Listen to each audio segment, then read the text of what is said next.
Ya. Masuk kita mulai aja sharing session kita kali ini. Assalamualaikum warahmatullahi wabarakatuh. Selamat malam teman-teman dan selamat malam Kak Edwin. Kembali lagi kita ke sharing session kali ini dan melalui sobat tugas bersama saya Latifa Khairani, Advisor Latifa. Sharing session kali ini kita akan membahas tentang yang akan membawakan materi oleh Kak Edwin, Accelerating Complex Problem Solving Skills. Nah, itu saya perkenalkan dulu pembicara kita pemateri kita kali ini yaitu Kak Edwin Octavian Mahaditya. Nah, untuk CV-nya sendiri Kak Edwin ini adalah Kak Edwin Octavian Mahaditya dan bisa dipanggil Kak Edwin. Saat ini bekerja sebagai strategic manager di PT Siper atau PT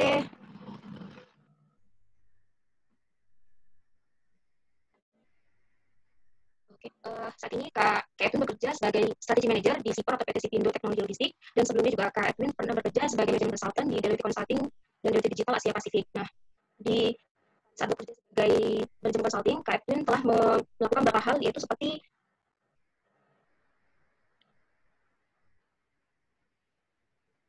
agak putus-putus. Iya, Kak, benar. Ini lagi sinyalnya.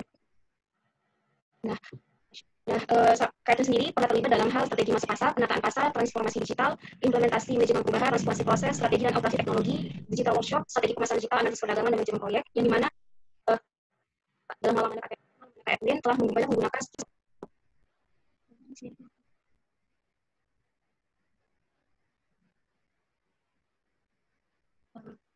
baiklah, untuk sesi kita kali ini dengan topik complex problem solving skills. Alasan kenapa penting untuk mengetahui skills ini, menurut World Economic Forum 2016, bahwa 3 skill teratas yaitu adalah complex problem solving, critical thinking, dan creativity. Nah, menurut skill complex problem solving skill ini sangat penting bagi individu maupun bagi organisasi, karena bisa untuk bisa menyelesaikan masalah ataupun mengidentifikasi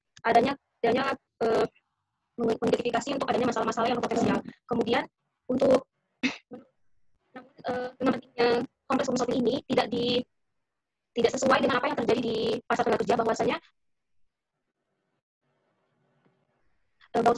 menurut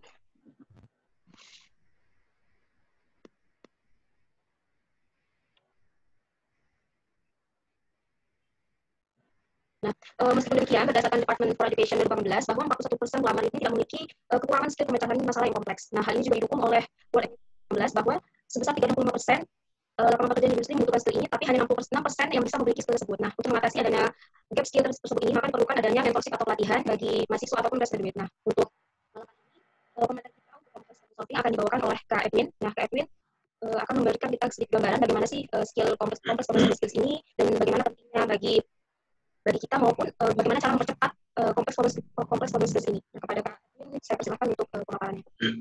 Oke, thank you ya. Udah diundang sobat tugas malam ini. Jadi perkenalan sedikit aja. Namaku Edwin. Aku lulusan GM. Pengalaman sebelumnya kurang lebih Danone di Frankfurt. Terus pernah juga seperti yang udah dibilang tadi, jadi salah satu ikut program startup accelerator lah dari kampus sebagai konsultan di Deloitte Consulting dan Deloitte Digital. Sekarang aku sebagai strategi manager di PT Sipindo Logistik, itu semacam ILO. Langsung share screen aja ya.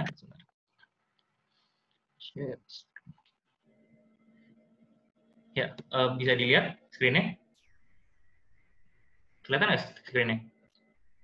Oke. Sip. Oke. Jadi malam teman-teman. Wah, semangat-semangat ya. Malam-malam minggu. Masih ngotan gini-ginian. Makasih udah diundang ya. Tadi malam ini aku sifatnya mungkin lebih ke sharing kali ya. Dari apa yang sudah aku pelajarin dari pengalamanku. Gimana cara lebih ke sharing, ya kan? Gimana caranya menyelesaikan suatu isu, gitu kan?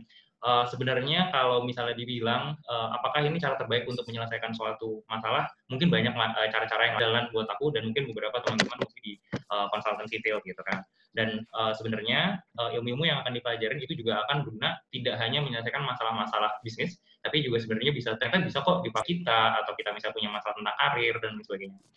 Dan by the way itu aku taruh pentol di situ soalnya kayaknya lagi hype ya stiker pentol, dan pentolnya lagi problem solving tuh ceritanya pakai stres. Oke. Ya, jadi garis besar pertama aku mau sharing pentingnya problem solving skill. Tadi udah di-mention sebagian dari teman-teman tugas, ya kan, dari beberapa research. Nanti akan aku sharing beberapa hal. Terus yang pertama, ini semua dimulai kalau dari cara yang ordinary, itu kita pertama harus bikin namanya problem statement. Problem statement itu apa sih? Nanti akan aku jelaskan. Terus kita harus membuatnya dengan cara yang smart. Jadi kita membuat suatu problem statement yang smart. Lalu setelah statement itu ingin menggali lebih dalam tuh dari problem yang kita udah temukan, itu kira-kira apa sih root cause atau akar permasalahannya. Setelah akar permasalahannya ketemu, setelah ini kira-kira mana yang kita selesaikan terlebih dahulu. Nanti setelah itu kita perkecil lagi skopnya jadi menyusun sesuatu yang namanya action plan atau rencana kerja, kan, yang bisa benar-benar kita. Lalu kita mulai dulu mungkin dari pentingnya problem solving skill kali ya. Nah, jadi sebenarnya problem solving skill itu tuh tidak hanya dalam dunia bisnis sehari-hari atau kita temukan ketika kita pengen menentukan karir kita ke depannya seperti itu. Jadi sebenarnya ini tuh apa, ketika kita exercise ini, kita lakukan ini menjadi mindset. Dan mindset itu akan membuat kita mempunyai suatu pola berpikir yang lebih terstruktur, sehingga nanti pengambilan keputusan kita akan tepat. Kenapa sih ini penting? Jadi kita bisa lihat ya, di dunia bisnis itu banyak sekali pertanyaan-pertanyaan yang muncul. Bagaimana cara masuk pasar Indonesia, bagaimana cara menjadi market leader, dan lain sebagainya. Tapi kita juga jadi perusahaan yang bagus, atau setelah kuliah tuh mau ngapain sih, gitu kan? Atau sehari-hari sesimpel mau makan apa, gitu kan? Mau liburan kemana sama keluarga, dan lain sebagainya. Nah, ada suatu research nih, namanya research yang udah dilakukan sobat tugas saja. Seorang individu dewasa sehari-harinya itu dihadapi dengan 35.000 keputusan yang harus diambil. Bayangin 35.000, dan dari 35.000 itu lead ke hasil yang positif, dan ini keputusannya udah banyak banget. Bagaimana keputusan-keputusan yang penting itu kita bisa buat dengan lebih efektif, ya kan?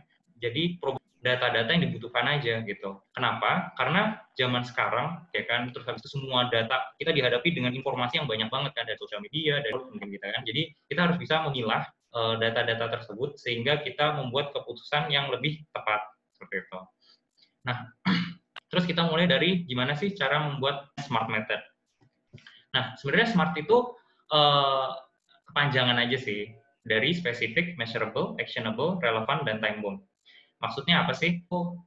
Problem statement yang kita buat itu harus memberikan arahan yang jelas dalam nanti yang bisa membantu kita dalam menyelesaikan spesifik. Problem statement yang kita define itu harus terfokus dan memiliki detail yang cukup. Contohnya seperti ini. Kalau misalnya kita bikin suatu problem statement, saya ingin membantu membantu dalam bentuk apa gitu kan. Banyak, tidak terspesifik. Atau contohnya lagi, saya ingin berguna bagi orang banyak, kan biasanya startup kayak gitu, apa yang lebih spesifik seperti itu. Terus measurable, problem statement yang kita bikin itu juga harus memiliki tolak ukur, sehingga progresnya sampai problem tersebut terselesaikan atau project terselesaikan itu bisa kita ukur, ya kan.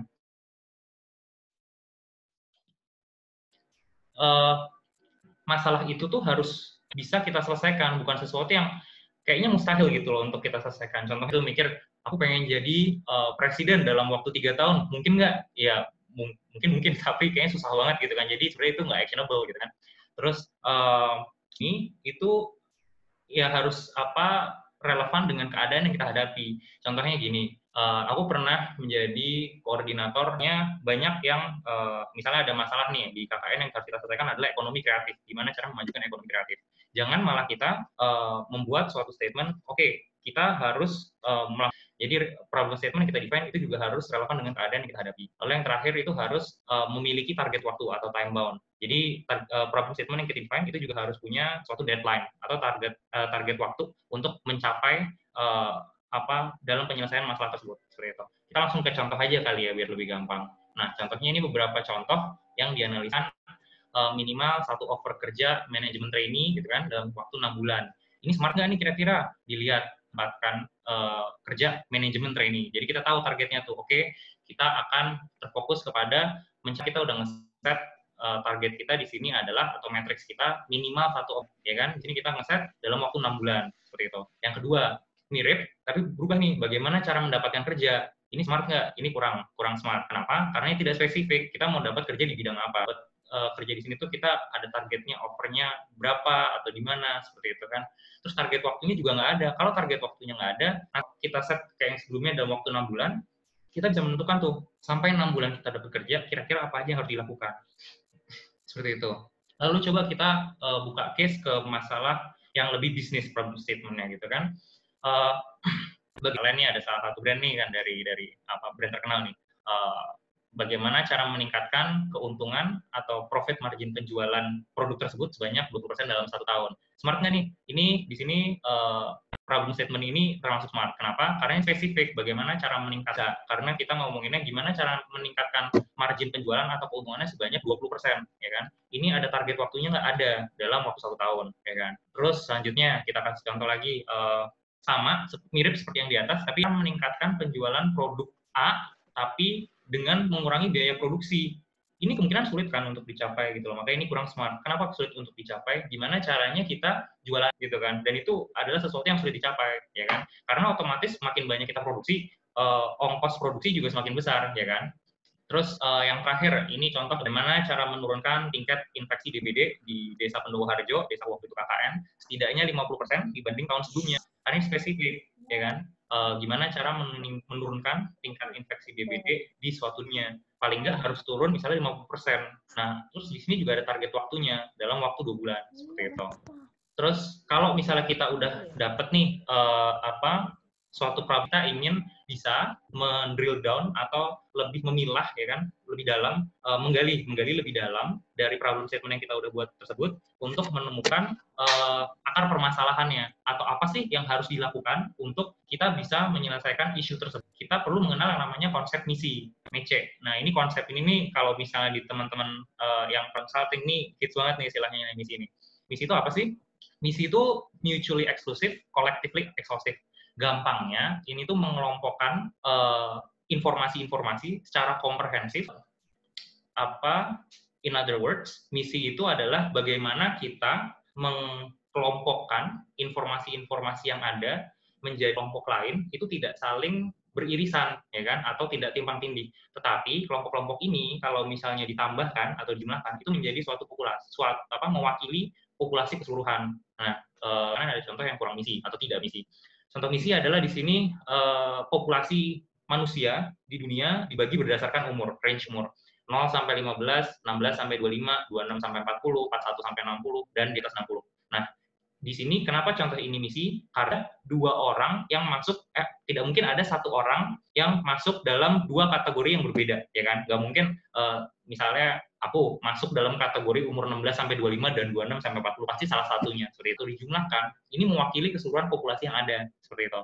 Yang kedua, kalau misalnya kita ngomongin contoh bisnis, yang paling umum adalah di sini misalnya bagaimana kita mengsubkategorikan profit margin atau keuntungan. Nah, keuntungan itu kan sebenarnya kalau misal orang jualan kan satu penjualan, satu ada biaya gitu kan. Misalnya kita jualan, let's say tukang gorengan, tukang tempe yang melakukan penjualan, dia dapat uang, itu penjualan ya kan. Tapi dia juga ada biaya modal pembuatan tempenya, ya kan, ada dari tempenya, penggorengannya, minyaknya dan lain-lain. Dan revenue penjualan dan biaya itu mewakili, itu dua-duanya berbeda kan, tidak bisa dicampur adukan atau tidak ada irisan, tapi dua-duanya ketika digabungkan itu mewakili keuntungan atau profit margin, seperti itu. Nah, sekarang kita pindah ke sebelah kanan yang contoh tidak misi nih. Contohnya adalah misalnya pengelompokan hewan.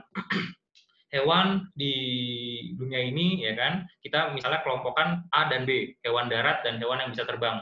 Ini tidak collectively exhaustive, air, dan tidak termasuk di sini. Jadi ketika digabungkan tidak mewakili keseluruhan populasi hewan di dunia. Nah, terus yang kedua, ini contoh yang tidak mutually exclusive. Contoh tinggi, misalnya di atas 8. Yang B adalah anak-anak dengan nilai fisika yang tinggi, yang di atas 8. Ini tidak misi. Kenapa? Ini tidak mutually exclusive. Kenapa? Karena bisa jadi misalnya pakai di awal kan, si pentol mungkin aja dia anaknya pinter ya kan, dia matematikanya tinggi, dia fisiknya tinggi, jadi dia bisa masuk dalam irisan ini. Jadi pengelompokan ini, nilai matematika tinggi dan fisika tinggi, itu tidak bisa kita jadikan acuan untuk subkategori seperti itu. Nah, terus apa sih ini pentingnya ini? Kenapa sih kita mempelajari konsep ini? Nah, ini berguna ketika nanti issue tree ini. Nah, ini namanya issue tree atau sering juga dikenal sama nama Minto Pyramid. Kenapa Minto Pyramid? Karena ada orang namanya satu wanita konsultan pertama di McKinsey dan dia mendevelop framework ini atau pendekatan ini gitu kan dalam menyelesaikan suatu masalah. Karena mungkin bentuknya kayak piramid gitu kan, dimulai dari ini sebenarnya mudah gitu kan, kalau dilihat sebenarnya semuanya berawal dari problem statement yang udah kita dipanji awal tadi dengan cara yang smart, ya kan. Lalu problem statement itu kita pecah ke isu saran dari problem statement itu apa aja sih gitu kan. Nah, isu itu kita pecah lagi tuh menjadi sub issue, lebih kecil lagi.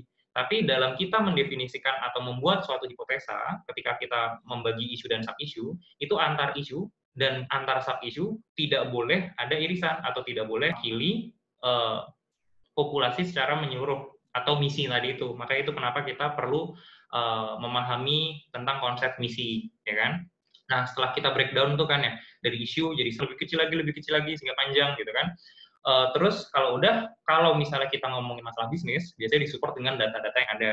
Karena isu kan sifatnya, atau sub isu yang di sini kan kita sifatnya berhipotesa, ya kan? Kita membuat suatu hipotesa kalau penyebab dari masalah problem statement ini adalah A, B, C. Terus itu semua kan hipotesa. Jadi kalau misalnya kita ngomongin masalah bisnis, itu semua harus disupport dengan data dan analisa sebelum kita membuat suatu action plan atau rencana kerja dengan tolak ukurnya. Kalau kita misalnya ngomongin misalnya masalah kita sehari-hari, ya berpikir secara terstruktur sih, gitu kan. Misalnya simple kalau kalian ngomong, hari ini mau makan apa ya? Oke, kalau misalnya kalian membuat urusan makanan tuh yang dilihat apa sih? Sekarang pasti waktu, ya kan, makan pagi, siang, atau malam. Terus kalian concerning price nggak? Misalnya nyari yang diskon atau yang enggak, kayak gitu. Nanti makin di drill down lagi, terus habis itu, cari diskonnya di mana, kayak gitu kan. Sehingga kita tahu, oh ya oke, nanti aku mau makan ini di mana. Seperti itu sih. Jadi nanti kalau kalian exercise ini sering, lama-lama kebawa juga ke kehidupan sehari-hari gitu loh, dan membantu kalian untuk membuat suatu keputusan, seperti itu. Kita langsung contoh aja kali ya. Aku kasih contoh ketika aku jadi koordinator KKN di Desa Pendowarjo. Nah, problemnya bagaimana cara menurunkan dalam kurun waktu 2 bulan. Nah, di sini terus habis itu kita pecah nih, oke, apa sih beberapa faktor utama yang bisa kita lakukan untuk menyelesaikan waktu itu. Yang kita kepikiran adalah tindakan preventif dan promotif. Karena kan ini belum kejadian, tapi kita berusaha menurunkan sebanyak 50% infeksinya dalam waktu 2 bulan tuh sebelum musim-musimnya DBD, ya kan? Nah, waktu itu kita kepikiran preventif dan promotif. Terus habis itu dari preventif dan promotif kita drill down lagi nih, ya kan? Preventif tuh apa aja sih? Salah satunya adalah tindakan preventif itu kita harus membatasi lokasi nyamuk yang masih banyak, ya kan? Terus ada sub issues lainnya dan sub issues lainnya. Dari sisi promotif itu beberapa isu diantaranya waktu itu yang kita temukan adalah tidak adanya organisasi penggerak dan kurangnya edukasi kesehatan. Terus dari masing-masing sub issue ini itu di mana aja sih? Ada di dalam rumah dan di luar rumah, ya kan? Kita pisahkan kedua sub issues yang tidak saling beririsan, ya kan? Balik lagi ke misi konsep, di dalam dan di luar rumah. Oke, terus habis itu di dalam dan di luar rumah kita drill down lagi, kita validasi hipotesa-hipotesa kita dengan data-data yang ada dari pemerintah daerah, dan kita interview tuh warga-warga. Apa sih sebenarnya, di mana sih lokasinya yang di dalam rumah, di mana sih lokasinya yang di luar rumah, dan kenapa sih bisa ada nyamuk-nyamuk di situ kan misalnya. Nah, terus kita lebih dalam, akhirnya kita temukan, kita membuat kita menemukan akar permasalahannya adalah kita perlu melakukan program bank sampah. Lalu kita menemukan juga kita perlu adanya gotong royong bersih-bersih desa, seperti itu. Terus kalau misalnya kita lihat dari sisi promotif, ya kan, kita menemukan ada beberapa nih, 2 diantaranya adalah tidak ada organisasi penggerak dan kurangnya edukasi kesehatan. Lalu ambil contoh, kita tarik misalnya dari tidak ada organisasi penggerak, itu penyebabnya apa sih, gitu kan? Penyebab utamanya kenapa tidak ada organisasi penggerak edukasi bantuan sehingga mereka tidak bisa bergerak. Yang kedua, pelopornya tuh nggak aktif gitu kan. Terus kita lihat lagi kenapa sih kok bisa tidak ada dana bantuan, kenapa sih pelopornya tidak aktif, seperti itu. Terus dari sini kita lihat data-data yang ada, kita validasi organisasi penggerak, lalu kita temukan kalau misalnya kenapa mereka tidak bisa dapat dana bantuan, karena tidak ada standarisasi pembukuan, sehingga mereka tidak bisa buat proposal dana gitu kan. Terus dari sisi yang pelopor tidak aktif ini kita lihat, orang-orangnya tuh udah lama dan tidak aktif, mungkin mereka sibuk kerja dan lain-lain, terus struktur organisasinya juga nggak ada. Akhirnya kita menemukan kalau ini perlu dibuat pelopor-pelopor yang baru, yang mungkin lebih mudah, dengan struktur organisasi yang jelas, seperti itu. Nah, terus di sini kan yang paling bawah kita menemukan nih beberapa akar permasalahan yang dapat ditinjau lebih jauh guna menurunkan potensi infeksi DBD di Desa Pendowarjo. Gitu. Nah, sekarang lebih ke bisnis kali ya. Jadi mungkin ini kepakai nanti kalau misalnya ada dari kalian yang pengen daftar di perusahaan consulting gitu kan, atau mungkin sekarang banyak juga kok perusahaan-perusahaan manajemen trainee atau perusahaan-perusahaan yang gede-gede itu mulai menerapkan cara ini akan memudahkan kalian untuk menemukan jawabannya gitu. Misalnya pakai contoh yang di problem statement awal tadi, bagaimana cara meningkatkan keuntungan atau profit margin penjualan produk skincare sebanyak ini di interview sering keluar ya, misalnya tapi dalam bentuk-bentuk yang lain, misalnya bagaimana meningkatkan penjualan nasi goreng kayak gitu kan, atau berapa sih jumlah ojol di Indonesia. Kadang pertanyaan-pertanyaan itu random dan unexpected gitu kan. Mungkin kalian pas datang shock, aduh ini jawabannya apa? Dan sebenarnya yang dilihat bukan jawaban apa, si issue tree ini membantu kalian untuk menstruktur pola pikir kalian sehingga lebih besar kemungkinannya untuk lolos gitu kan ketika interview atau kayak gini. Bukan jawaban kalian tiba-tiba nembak misalnya gimana caranya meningkatkan penjualan nasi goreng terus langsung kalian tembak oh gini, bukan itu, tapi cara berpikirnya gimana gitu. Oke, balik lagi ke contoh awal ini, bagaimana cara meningkatkan keuntungan atau profit margin produk skincare A sebanyak 20% dalam 1 tahun gitu kan. Terus sekarang kita breakdown nih, balik lagi kan ke issue tree, tapi breakdown-nya kita secara misi, mutually exclusive, collectively exhaustive. Profit margin atau keuntungan itu dibagi dua, ya kan. Driver utamanya ada dua, yaitu penjualan sendiri dan biaya atau revenue dan cost di sini. Revenue dikurang cost kita dapat untung gitu kan. Penjualan dikurangin beban biaya kita dapat untung. Nah, terus kita masing-masing kita gali lebih dalam lagi nih untuk menemukan bagaimana itu kan. Revenue, gimana sih kita mendapatkan penjualan? Penjualan itu kan sesimpel harga dikali jumlah barang yang. Nah, terus kita gali lebih dalam lagi nih. Oke, harga tuh isinya apa aja sih? Yang perlu kita lihat, satu, kita mau ngeset keuntungan atau margin berapa. Kedua, kita pengen ngelihat harga kompetisi itu berapa. Terus dari sisi kuantitas, yang sebelah sininya, satunya, kuantitas tuh kalau misalnya dalam penjualan produk ini tuh ada berapa channel sih kita bagi. Jadi penjualan offline yang di toko-toko ya kan atau di supermarket mewakili keseluruhan populasi kuantitas kan, dan satu dan yang lain itu tidak overlap karena channelnya beda, again misi gitu kan. Nah, terus makin dalam disupport dari data-data yang ada dan mungkin akar sub issues-nya makin banyak, terus ditemukan nih misalnya dari segi harga akar permasalahannya ternyata harga kita tuh masih di bawah pasar kok gitu kan. Terus habis itu penjualan offline rata-rata kita tuh menurun sehingga mempengaruhi keuntungan kita gitu kan. Terus habis itu kalau dari sisi online ada online channel atau marketplace yang belum dipenetrasi. Misalnya kita lihat nih dari online perusahaan ini jualan di Tokopedia, di Bukalapak, di Lazada, tapi ternyata mereka belum masuk di Shopee gitu kan. Jadi mereka sebenarnya melihat nih satu sisi dari sisi jualan, sekarang kita lihat dari sisi biaya. Karena semakin besar biaya, semakin kecil profit margin kita, ya kan? Semakin kecil keuntungan kita, dan semakin kita bisa menekan biaya, semakin kita bisa menekan biaya atau mengefisiensi biaya, semakin besar juga keuntungan kita. Nah, biaya tuh dibagi menjadi dua kan. Ada kalau misalnya teman-teman ada yang kuliah di bisnis atau ada pengalaman fixed cost sama variable cost. Fixed cost itu apa sih? Biaya-biaya yang tidak terpengaruh dengan jumlah produksi. Contohnya apa? Rental gedung atau mesin seperti itu kan. Itu tidak terpengaruh sama jumlah barang yang kita produksi. Kalau variable cost itu adalah sesuatu yang terpengaruh sama semakin banyak kita produksi, semakin naik variable cost-nya, ya kan. Contohnya adalah bahan pokok atau packaging gitu. Nah, misalnya kan dalam manufakturnya berapapun kan rental gedungnya per tahun pasti sama kan, itu cost. Nah, variable cost di sini semakin banyak produk yang kita bikin, ya semakin banyak juga biaya seperti krimnya gitu. Dari fixed cost dan variable cost ini kita temukan misalnya akar permasalahannya salah satunya kita temukan biaya rental gedungnya tuh naik 20%, ya kan, sehingga menggerus keuntungan kita. Terus dari variable cost-nya misalnya kita lihat lagi, harga salah satu bahan pokoknya ini naik 10% dari supplier kita, ya kan. Nah, terus pertanyaannya, kita udah nemuin nih beberapa akar permasalahan yang bisa membantu untuk meningkatkan keuntungan.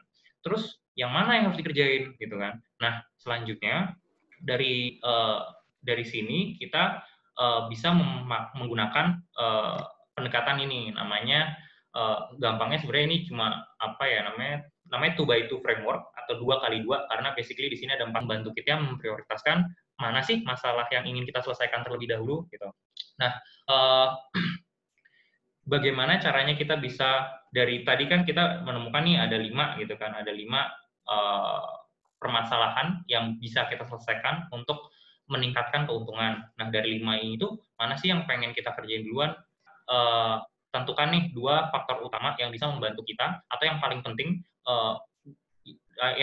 untuk kita capai dari penyelesaian masalah tadi. Misalnya dalam penyelesaian masalah, dalam akar-akar masalah yang 5 kita temukan tadi, kita perlu suatu solusi yang mudah gitu kan. Jadi kita di sini taruh kemudahan eksekusi.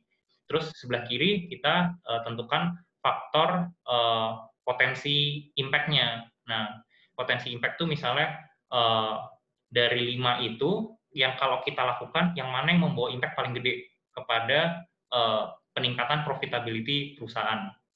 Nah, untuk memprioritaskan masalah, lalu kita mapping dari 5 tadi, 1, 2, 3, 4, 5 gitu kan, kita taruh, oh ini ilustrasi ya, by the way.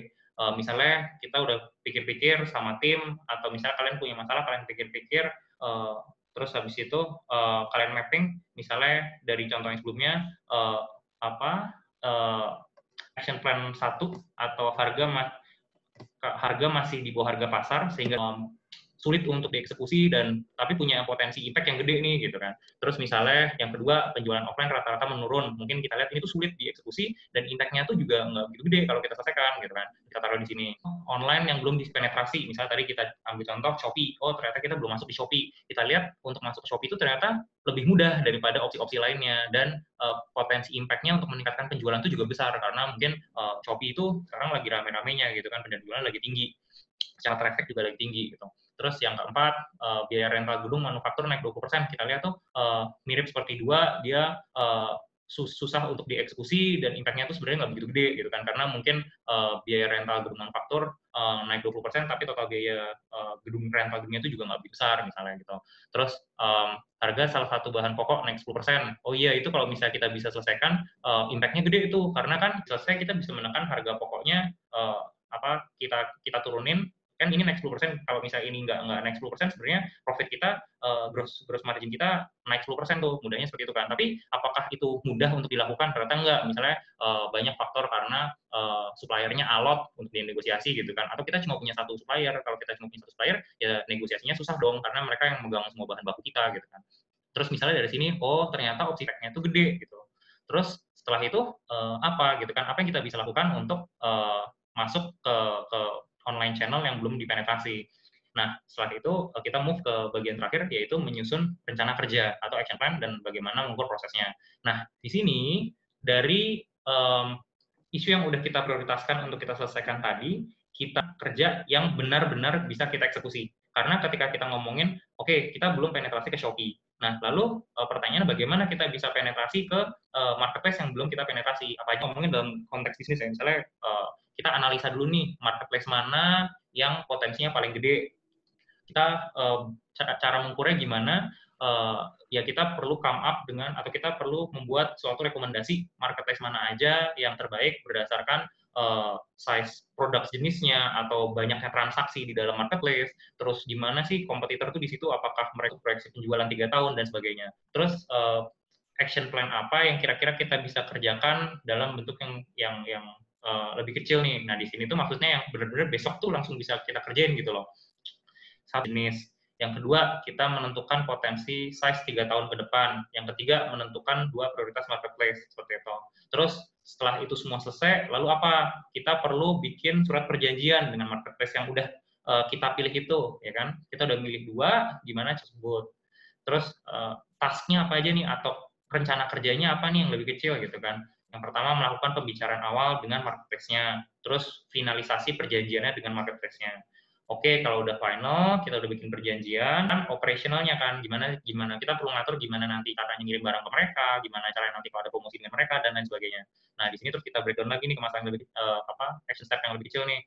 Gimana caranya menyiapkan dan mengatur nanti supply chain-nya. Supply chain tuh gimana nanti kita ngirim barang ke mereka, gimana nanti kalau ada retur, dan sebagainya. Terus yang terakhir, setelah semuanya selesai, kita melakukan campaign atau promosi launching di marketplace tersebut, misalnya seperti itu. Nah, dan semua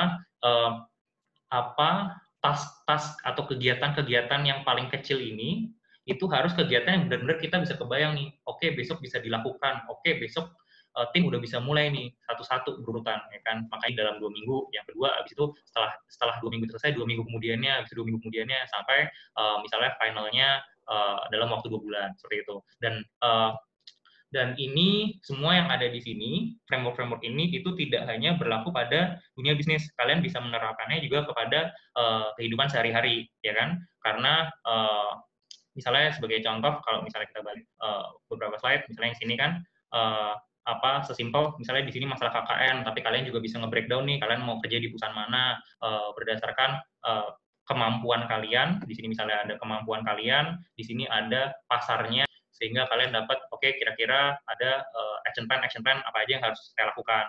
Nah, dari situ kalian prioritas, terus kalian membuat suatu langkah-langkah kecil yang bisa dieksekusi besok, seperti itu. Nah, semakin banyak kalian mengexercise atau latihan dengan contoh-contoh ini, menyelesaikan basically masalah apapun sih, mau dari dunia kerja, mau kehidupan sehari-hari, atau menentukan. Itu sih kira-kira sharing dari aku. Kurang lebihnya mohon maaf. Kita langsung ke Q&A kali ya, diskusi kali ya, karena mungkin lebih ke situ intinya. Situ. Thank you. Terima kasih Kak atas paparan materinya. Dan bagi teman-teman yang ada ingin pertanyaan, silakan sampaikan di kolom tulis di kolom chat. Jika ada yang bertanya atau mungkin ada pengalaman ketika menyelesaikan suatu masalah, ada kendala atau apa, bisa disampaikan di kolom chat. Silakan ya teman-teman.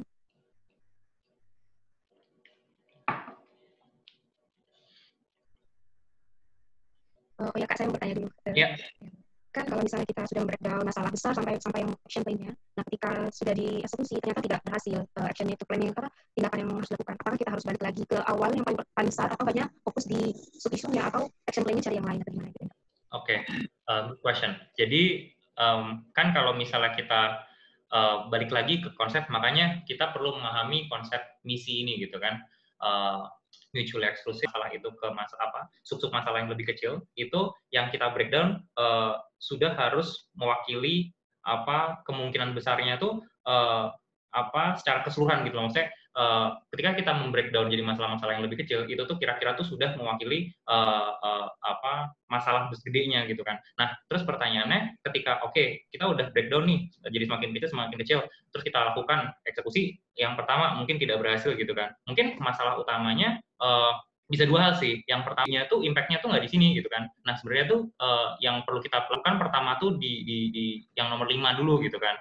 Baru masalah itu selesai. Atau mungkin ketika kita ada beberapa data yang kelewatan tuh, ya kan, sehingga masih ada satu masalah yang mungkin itu tuh sebenarnya penyebab utama, tapi nggak ketahuan tuh sama kita, ya kan. Nah, makanya ketika kita memvalidasi, perlu kita ngelihat data-data yang relevan, gitu. Misalnya kita udah dari salah datanya, maka masalah yang kita selesaikan juga salah, kurang tepat gitu ya, Kak. Mungkin data pendukungnya kurang sesuai gitu. Jika ada pertanyaan dari Bobi Perdana, bagaimana cara menentukan indikator detail action plan pada tabel rencana kerja yang telah dijelaskan sebelumnya? Indikator di sini maksudnya matriks kali ya? Iya bukannya?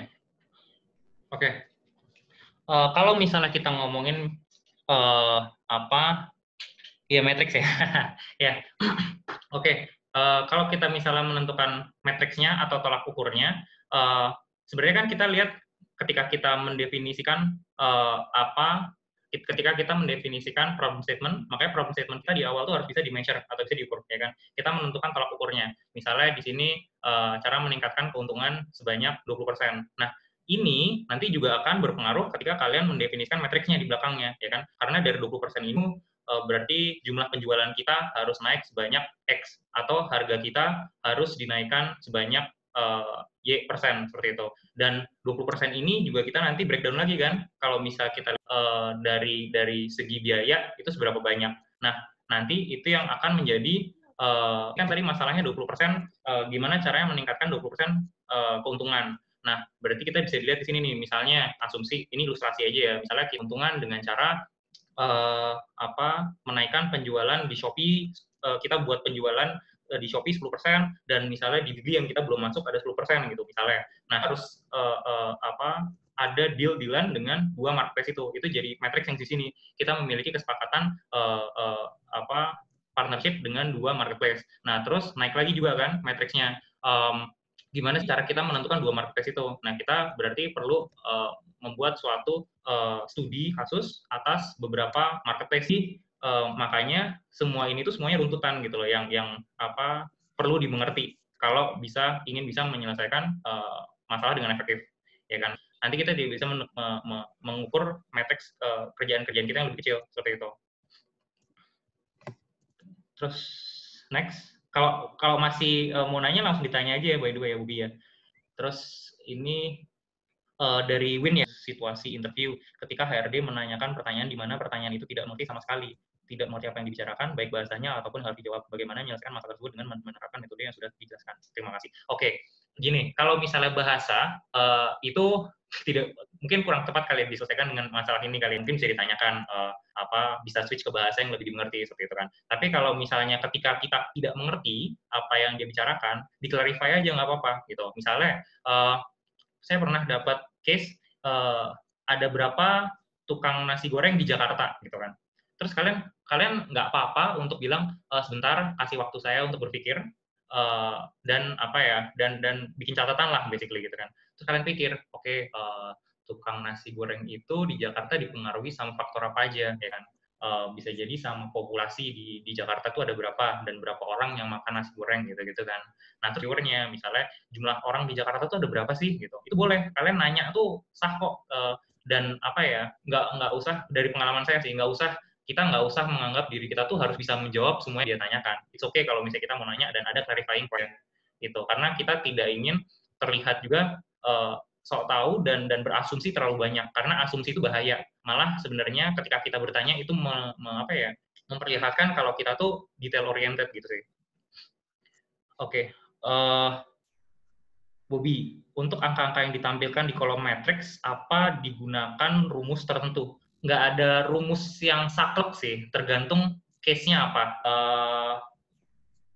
Ya gitu sih, nggak susah sih kalau ditanya ada rumus tertentu apa enggak, karena beda case itu beda approach lah. Itu sebenarnya bukan suatu rumus ya, ini sebenarnya cuma lebih ke guideline dalam kita menemukan akar permasalahannya kayak gitu. Jadi kalau misalnya kita ngomongin penjualan gitu kan, nah penjualan itu kan sebenarnya simple logic adalah dari kalau misalnya pengen lebih gede, itu apa sih yang mempengaruhi dua hal kan, jumlah barangnya kalau makin banyak ya makin naik, harga barang, pendapatan kita makin gede gitu kan, berarti dua hal itu. Terus beda lagi kalau kita ngomongin cost gitu kan, kayak tadi contohnya kalau misalnya kita ngomongin biaya dan biaya yang variabel kayak gitu. Nanti beda masalah, beda matriks lagi gitu loh. Jadi tergantung masalah apa yang kita coba selesaikan, matriksnya juga beda.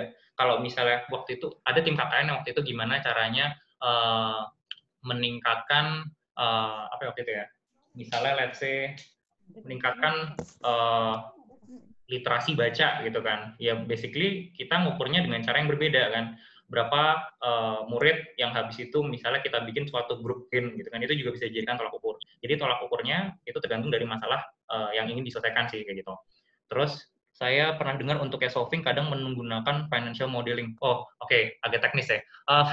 Financial model case dalam interview itu case financial modeling terlalu kompleks.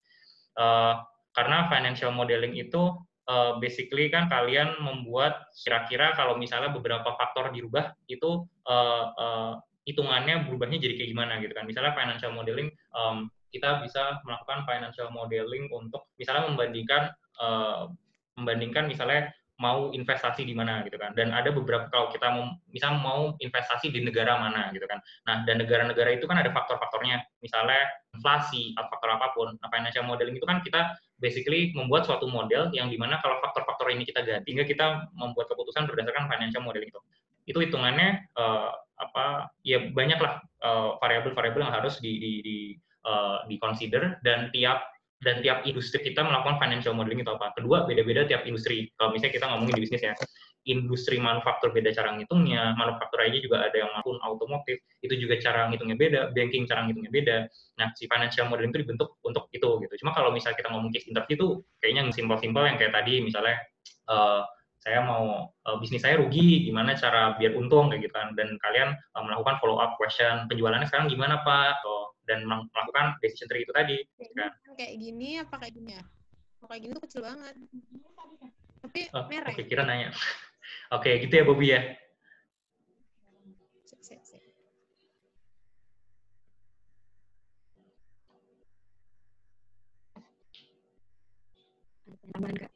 Oke, ngomongin karir ya, kalau misalnya ingin jadi manajemen consultant, apakah harus mendalami financial modeling? Tergantung. Jadi consulting itu career path-nya juga banyak. Jadi kalau kita ngomongin, kalau kamu fokus di financial modeling, itu kemungkinan larinya lebih ke financial consultant atau financial advisory, lebih general.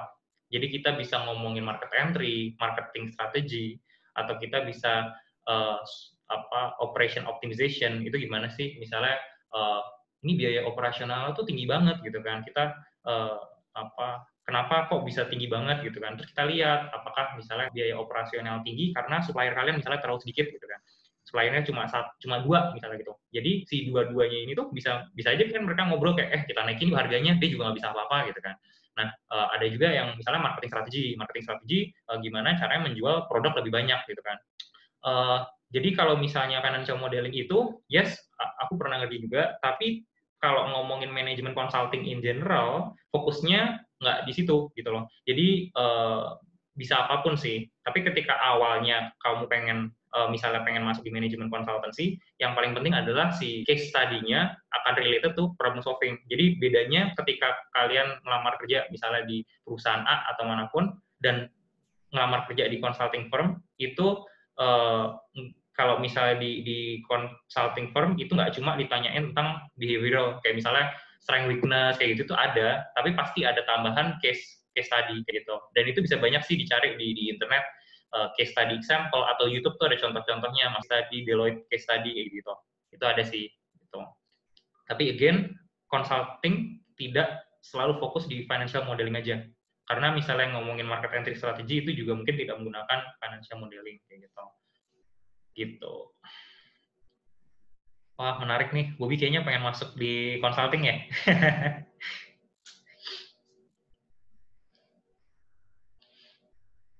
Baik, Kak, teman-teman, jika ada yang bertanya lagi, silakan disampaikan kolom chat.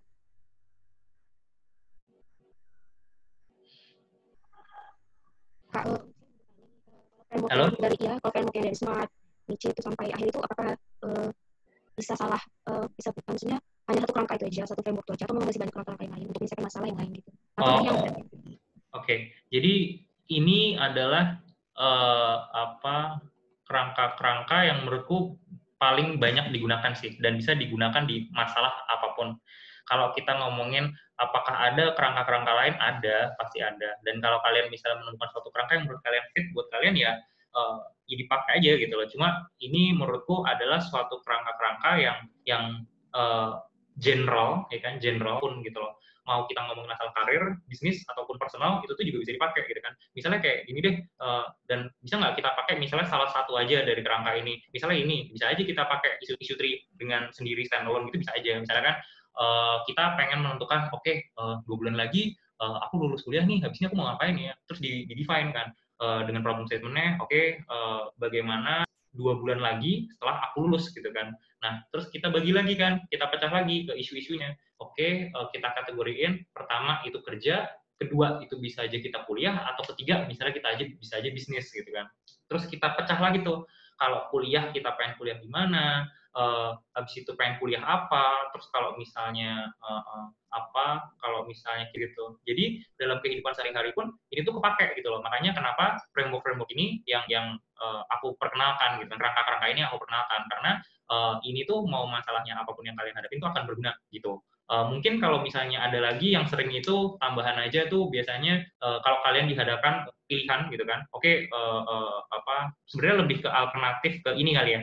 Jadi ketika kalian udah dapat beberapa masalah yang ingin diselesaikan, apa yang mau diselesaikan duluan gitu kan? Bisa dengan cara ini, atau kalian misalnya nih ternyata di sini ada 2 hal nih gitu kan, ada 2 keputusan yang harus diselesaikan, yang mana duluan gitu kan? Bisa kalian sesimpel menimbang-nimbang pros and cons-nya gitu kan, positif dan negatifnya. Nanti yang membawa potensi positif yang lebih banyak dan resiko yang lebih kecil itu yang diambil kayak gitu. Itu sih. Dan ya itu alasan kenapa aku pakai framework ini, karena bisa dipakai di masalah apapun, bahkan masalah pribadi gitu loh. Misalnya kalian galau, pacar kalian juga bisa dipakai mungkin gitu. Oke, misal ikut virtual experience atau internship program about consulting. Karena banyak banget tuh consulting firm yang open program gitu.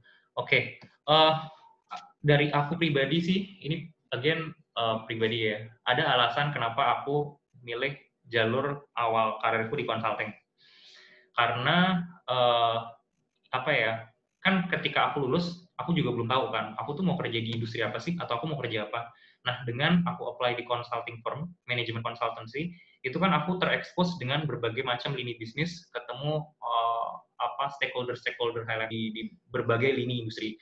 Aku pernah ngerjain banking, mining pernah, FMCG juga pernah gitu kan. Terus di situ aku juga akhirnya ketika aku ngerjain project, duduk di kantornya klien, aku juga jadi mikir gitu kan.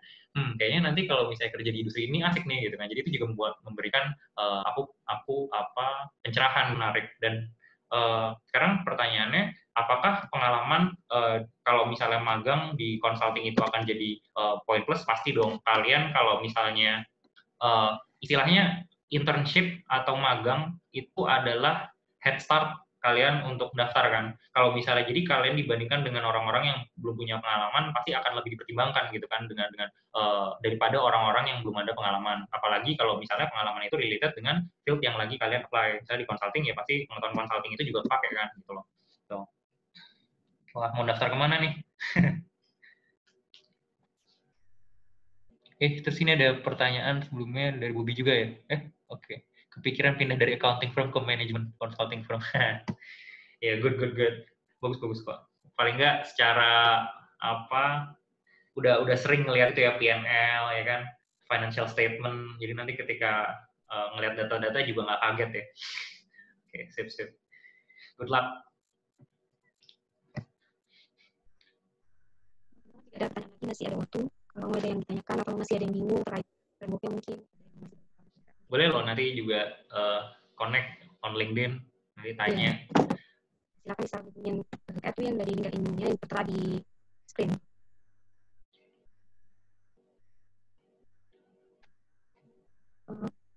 Misalnya begini, kalau kita kan biasanya kalau untuk menyelesaikan masalah ini kan biasa dalam tim. Nah, dalam tim ini kan biasanya pengalaman itu berbeda-beda. Memutuskan suatu gimana, sorry, putus-putus nggak kedengeran. Gini Pak, maksudnya kan ketika kita sudah bisa untuk menyelesaikan satu masalah ketika diri kita sendiri. Nah, ketika dalam tim, biasanya kan ada tes juga, misal tes kerjaan gitu. Nah, ketika ide kita itu bertolak belakang sama idenya teman-teman gitu. Nah, bagaimana kita itu bisa selaras gitu Pak, maksudnya. Oke, coba aku refresh ya. Maksudnya gimana caranya kalau kamu punya suatu aspirasi dalam tim itu tidak bertolak belakang dengan opini-opini setim gitu? Atau gimana? Bisa jalan sejalan gitu kan? Bisa dalam tim kan kita diselesaikan masalah kasus, tiba-tiba setiap orang tuh punya pendapatnya masing-masing, punya action plan masing-masing. Bagaimana caranya kita bisa mengumpulkan satu action plan yang bisa mengcover semua dari ide teman-teman gitu. Kalau kita bicara tim, makanya ketika kita melakukan exercise ini, itu lebih baik kita ngerjainnya bareng-bareng karena ketika kalian dihadapi oleh biasanya dalam bisnis itu ini kita lakukan untuk mengklarify suatu permasalahan yang sulit untuk diselesaikan gitu kan. Dan ini tuh emang lebih bagus kalau misalnya kita melakukan exercise ini tuh bareng-bareng juga gitu, satu tim gitu. Jadi siapa kira-kira orang-orang yang diundang dalam meeting tersebut biasanya gitu kan. Terus kita bareng-bareng ngelakuin ini gitu. Jadi semuanya align gitu, daripada kita ngelakuinnya secara terpisah-terpisah, terus habis itu pas kita ngumpul pas udah misalnya mereka bikin sendiri-sendiri terus bikin rencana kerja, akhirnya rencana kerja tabrak-tabrakan gitu kan. Nah, makanya sebenarnya exercise ini tuh kalau misalnya dalam tim tuh lebih baik dikerjakan bareng-bareng sehingga semuanya align dan semuanya setuju atas action plan yang akan dilakukan. Buat action plan ini kan udah di breakdown tuh bareng-bareng, kita lebih kecil, kita temukan akar masalahnya, terus kita bikin rencana kerjanya. Nah, rencana kerjanya nanti masing-masing tuh biasanya ditambahin di sini. Ini tuh PIC-nya siapa, ya kan? Misalnya PIC-nya ini dari si A, marketing team, si B, sales team, si C, kayak gitu. Jadi kita kalau udah jadi kayak gini, terus kita agree nih, oke kita ngelakuin timeline sekian lama, terus kita execute gitu sih. Jadi jangan sampai riwahnya tuh baru di sini gitu loh. Kalau misalnya kita mau riwah, kita diskusinya bareng-barengnya karena besarnya. Jangan ketika udah jalan baru riwah gitu loh. Makanya ini kenapa exercise ini perlu dan dilakukan bareng-bareng gitu. Pertanyaan dari Penny terkait untuk berkarir di consulting firm. Apakah harus dari kampus ternama kah untuk peluang kerja terima lebih besar karena sebelumnya pernah ikut sharing session dan pendidikan atau lulusan di kampus-kampus ternama dilihat di consulting firm. Terima kasih sebelumnya Kak. Oke, Penny, makasih jujur aja. Memang nggak bisa dipungkiri kalau misalnya di Indonesia sendiri terutama itu masih playing important role, lulusan dari mana, ya. Tapi jangan sampai itu menjadi halangan untuk kalian misalnya pengen ke consulting firm atau ke perusahaan-perusahaan lainnya yang kalian inginkan. Tapi kalian juga harus mikirin kan, gimana caranya nilai. Nah, lulusan keren itu biasanya misalnya lulusan dari ITB atau UI, banyak juga yang belum ada pengalaman kerja gitu. Jadi kalian bisa punya suatu nilai yang lebih dengan misalnya ketika kuliah itu punya pengalaman magang misalnya gitu kan, atau memimpin suatu event atau apa. Nah, ketika kalian melamar kerja dengan pengalaman, itu nilainya akan lebih besar daripada yang belum punya pengalaman, ya kan? Apalagi pengalaman magang. Kenapa? Karena kalian sudah menghadapi permasalahan bisnis atau kerja secara langsung dibanding yang dari fresh grade dan belum pernah magang, itu di kepalanya cuma teori gitu kan, nggak bisa nangkap realita bisnisnya kayak gitu sih. Jadi singkatnya untuk pertanyaan itu iya, sebenarnya di sini masih dilihat di Indonesia terutama lulusan mana, tapi lebih dilihat kalau ada pengalaman kerja atau magang sebelumnya kayak gitu sih. Jadi untuk teman-teman yang masih kuliah bisa dikencengin tuh, kalau misalnya ada pengalaman magang sikat aja, atau ada misalnya pengalaman kayak event-event kayak kemarin tuh apa sih yang sering tuh ada event-event yang Southeast Asia Leadership program kayak gitu atau apapun itu, ya kan, MUN atau apapun itu, apply aja gitu. Itu pengalamannya akan memberikan kalian nilai tambah yang gede banget gitu ketika melamar kerja gitu sih. Ini Pak, sebelumnya tadi tanya kalau di manajemen ambil konsentrasi apa ya Kak? Soalnya kan masih mungkin mau kira-kira ke consulting apakah ada konsentrasi khusus yang bisa diambil ketika manajemen? Gimana? Sorry putus-putus lagi. Waktu di manajemen ambil konsentrasinya apa Kak? Soalnya masih bingung untuk mengambil konsentrasinya. Konsentrasi apa nih maksudnya? Manajemen di jurusan manajemen kan ada konsentrasinya. Oh, oke. Kalau misalnya mau ke consulting atau gimana? Jadi kalau mungkin misalnya terkait consulting mungkin diarahkan kemana gitu Kak? Oh gitu, oke. Jadi pertama ini kita ngomongin jurusan dulu kali ya. Jurusan in general kalau kuliah sebenarnya kalian mau jurusan apapun itu bisa ke consulting kok, nggak harus manajemen. Tapi yang harus diperhatikan ketika kalian daftar consulting, itu yang dites kan case study interview lainnya tuh ada tambahan case study kan. Dan case study itu yang dibutuhkan adalah problem solving skill, yang most of the cases, kebanyakan case itu bisa diselesaikan dengan cara-cara yang udah besar. Jadi lebih biasakan diri kalian dengan hitung-hitungan gitu kan, hitung-hitungan dasar ya kali bagi kayak gitu. Terus kalau misalnya ditanya jurusan apa spesifik di manajemen untuk dapat chance lebih tinggi di consulting, again terus habis itu kalian harus lihat lagi consultingnya itu bagian mana yang kalian mau masukin, karena consulting itu kan juga ada financial consultant, ada general consultant yang kayak aku gitu kan, ada juga di Deloitte sendiri itu juga ada namanya human capital consulting, ada juga technology consulting. Nah kalian lihat tuh kalian mau masuk konsultansi yang mana gitu loh. Kalau kalian mau masuk human capital consulting, ya kuliahnya mungkin lebih make sense kalau dari manajemen ya ke HR gitu kan, atau mungkin anak-anak psikologi gitu kan. Tapi kalau misalnya kita ngomongin financial consultancy, ya mungkin kalau kalian pengen ke financial consultancy, ambil jurusannya yang related dengan keuangan atau accounting kayak gitu kan. Nah, tapi kalau misalnya nih, aku belum tahu nih, pengen ngambil yang general nih, yang general consulting, ya kalau itu case-nya sebenarnya dari mana aja sih nggak begitu matter sih. Yang matter adalah ketika kalian case itu kalian problem solving-nya kelihatan, ya kan? Nge-breakdown sub issues yang kalian kerjakan, itu kan pasti ada hitung-hitungan dasar tuh kecil-kecil, misalnya kayak dari populasi 11 Jakarta 10 juta, terus misalnya asumsi lagi 40% kerja di kantoran, terus habis itu berapa persen itu nggak kerja kayak gitu kan, kalian harus ngalihin tuh 40% kali 10 juta berapa kayak gitu, dan itu harus cepat ya kan, itu menunjukkan kalian pola berpikirnya cepat gitu sih. Jadi banyak juga temanku yang dari lulusan teknik kimia, dari lulusan mechanical engineering dan lain sebagainya sih gitu. Ini tergantung mau spesifik mana ya Kak, finansial sebenarnya ke konsentrasi finansial gitu ya Kak, untuk konsulting itu sendiri tergantung spesifik apa yang mau dicari gitu ya Kak. Iya, jadi consulting itu kan banyak ya, ada financial consulting, human capital consulting, technology consulting. Jadi kalian mau kemana gitu kan? Dan kalau misalnya emang ke jurusan misalnya di manajemen ya disesuaikan aja kira-kira arahnya mau kemana. Jurusan HR yang daftar Human Capital Consulting bisa, gitu kan. Human Capital Consulting itu apa sih?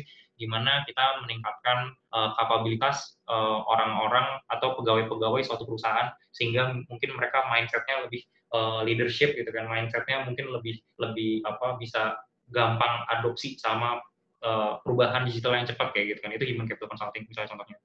Kalau financial consultancy ya gampangnya kan merger acquisition kayak gitu kan. Terus financial modeling kayak yang tadi ditanyain sama Bobby gitu kan. Dan itu ya perlu pengetahuan kurang lebih ya pemahaman sih, bukan pengetahuan, maksudnya pemahaman aja sih, gimana caranya baca laporan keuangan gitu kan, PNL atau akuntansi dasar kayak gitu. Jadi tergantung bagian mana dari consulting yang ingin kalian masukin gitu sih. Tetapi kalau misalnya mau masuk yang general consulting, yang benar-benar lebih mungkin masalah yang coba diselesaikan tuh apa aja, itu nggak terlalu meter sih kalau awal ya, jurusan dari mana. Lebih yang dilihat tuh ketika nanti kalian perform di case-nya, itu problem solving skill sama simple calculation sih gitu. Tapi kalau gimana caranya dapat kesempatan, kalau misalnya gitu lah gitu kan, di konsultansi, yaitu tadi satu paling penting sih menurutku sih kalau ada pengalaman pasti bakal dilihat banget tuh, dan pengalaman biasanya lebih dilihat daripada lulusan mana gitu. Lulusan mana tuh emang nggak bisa dipungkiri ada nilai tambahnya, ini nyambung pertanyaan yang tadi gitu kan. Tapi tetap paling penting tuh kalau ada pengalaman-pengalaman yang orang lain nggak punya kayak gitu sih.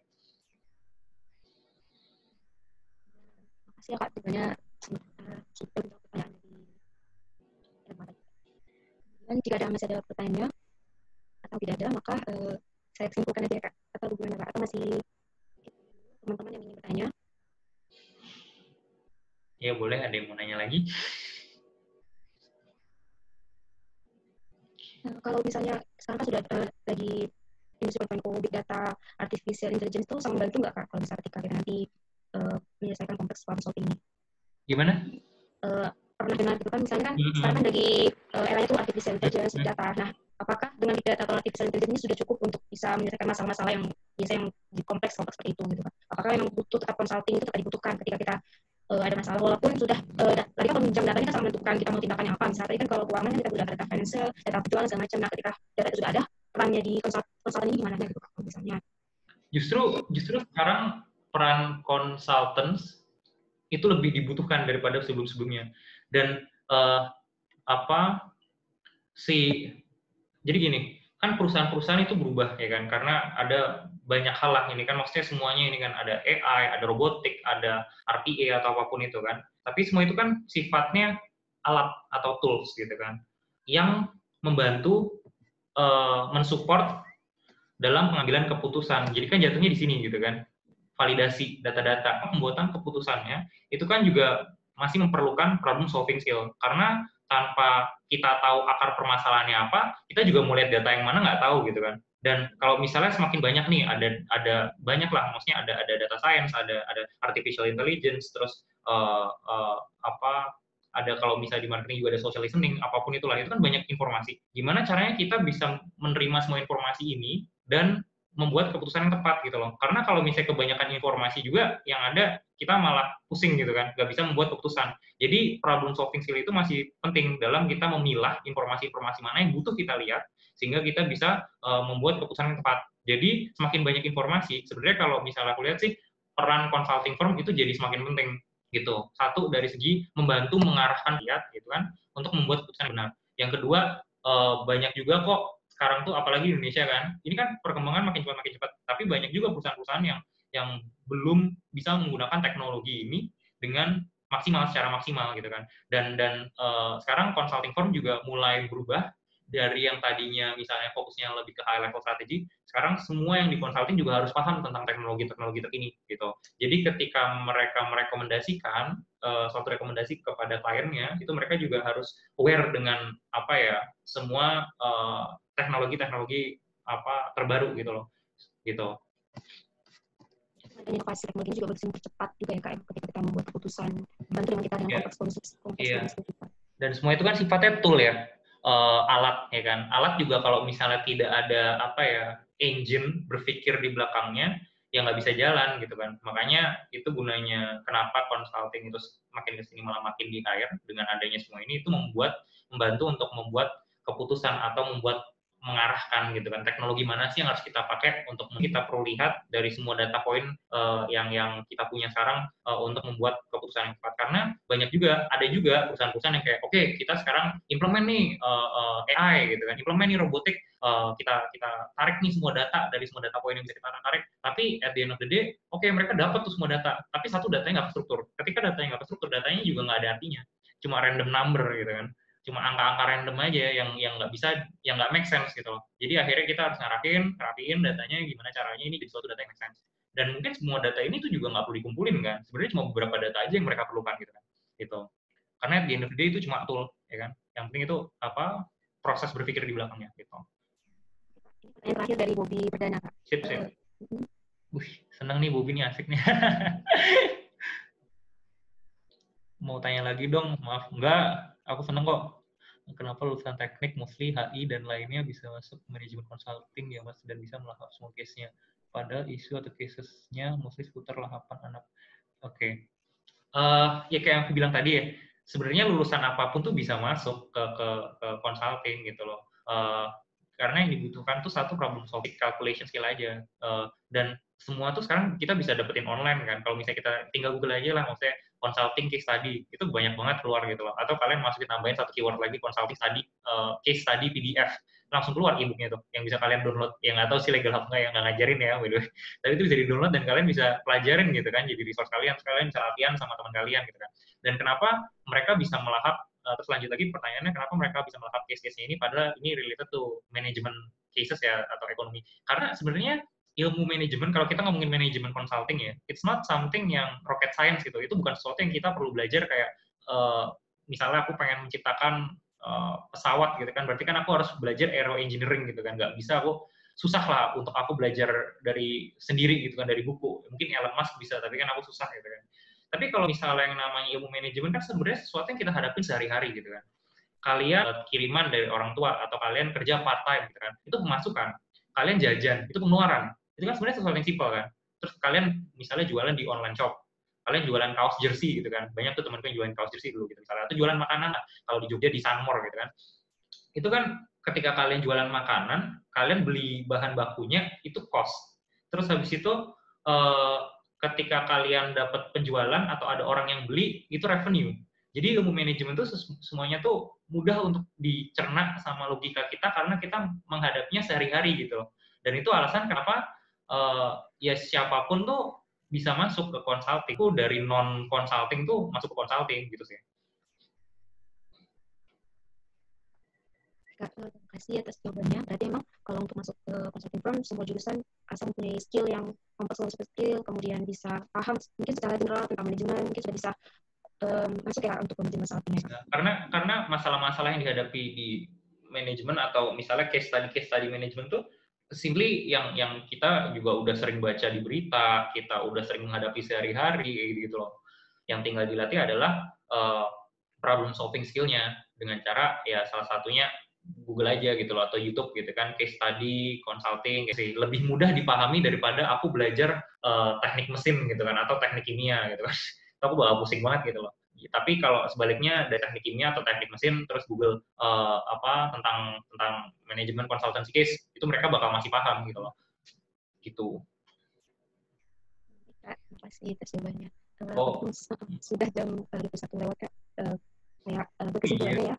Untuk konteks filosofi ini kita akan melakukan 3 framework koreksi kalau salah. Yang pertama itu bagaimana kita membuat problem statement dengan metode SMART, yaitu sustainable, relevant, and bound. Kemudian akan menggali isu-isu yang sudah ditentukan dari statement sebelumnya dengan menggunakan MECE atau MECE. Kemudian setelah itu akan didukung dengan sebuah tindakan membuat action plan dengan isu tree atau piramida sih. Kemudian untuk teman-teman yang konteks problem skill ini juga sangat membantu ketika kita mau untuk daftar atau melamar kerja di consulting firm, karena memang untuk consulting firm sendiri membutuhkan skill konteks problem skill ini. Atau pesan atau gimana untuk teman-teman yang sedang mungkin kan banyak kan ini yang ikut hari ini itu banyak yang masih kuliah atau masih baru fresh graduate. Teman terakhir aja pesan untuk teman-teman. Oke. Ini by the way kalau misalnya ada yang mau nanti mungkin bisa diminta ke sobat tugas, kali aku bisa kirim materinya karena kan ini buka lagi gitu ya. Tapi pesan-pesan terakhir mungkin sering-sering latihan sih kalau misalnya pakai ini framework ini kan. Kalau misalnya kalian udah sering latihan itu biasakan dengan pensil dan kertas itu bakal jadi sahabat kalian lah untuk coret-coret kayak gitu kan dalam masalah apapun gitu kan. Misalnya bingung kepikiran suatu masalah langsung tulis aja gitu, langsung tulis di breakdown kecil-kecil itu lama-lama akan jadi habit sih gitu.